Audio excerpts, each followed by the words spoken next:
Hapon na, tapos nang magpatuka ng manok si Richard at iyan nagdidilig na siya ng mga tanim. Ako naman binibilang ko kung ilan na lang ang nakatali sa cording area. 10, 11. 19 na lang lahat ang nakatali sa cording area at baka bukas ay mabawasan pa at meron na uling kumuha ng 3. 3 stag at 1 cock. Bali, 4 pa ang mababawas. Nakakatuwa pag mga repeat buyer, mabilis ang transaction kay J-Fern. Bukas magbibitaw kami ng manok at bandang tanghali ay ipapadala na ulit.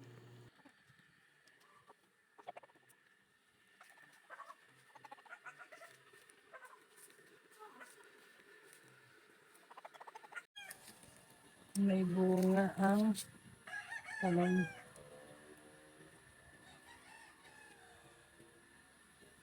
Gumunga na ulit. Laging dinibiligan ng Richard. Ito ang punla ng sili at talong. Palalakin mo ng punla bago itanim. Nagamas pala dito si Richard. Ginamasan dito sa ay tinabasan pala. Tabas siya dito sa alpasan. Malinis.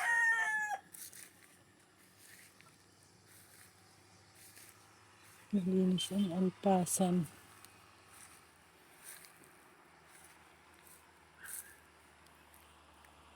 Ganda talaga pag nakatutok ang bantay. Madaming nagagawa.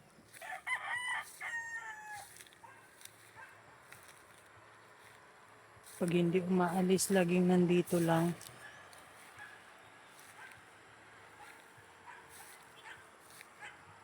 Pati yung gate, inayos din ni Richard.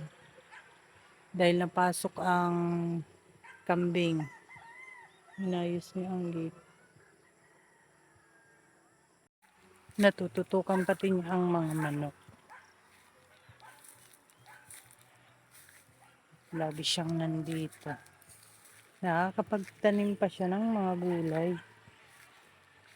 Malalaki na yung tanim niya.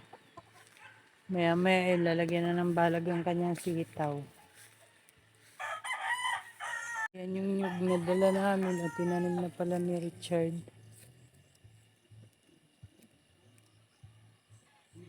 Ang dami niyang nagagawa. Isang araw lang kami hindi nakapunta dito.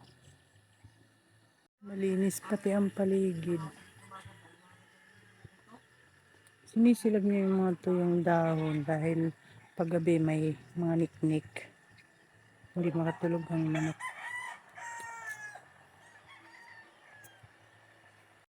Ito yung gate. Pinutulan niya. Dito na sa loob ang bukasan. Hindi na makakapasok ang kambing.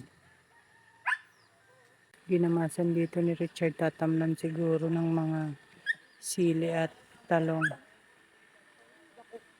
Ayan, didilig siya.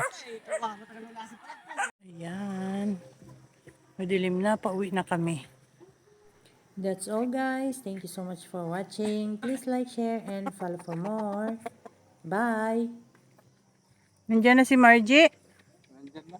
Pati yung anak niya si Michael nagdabi. Ah. May biko dyan, Richard, kainin nyo.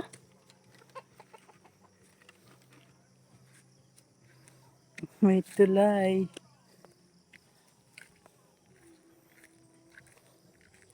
Ano yun eh? Oh, anong saging? May dala kaming saging.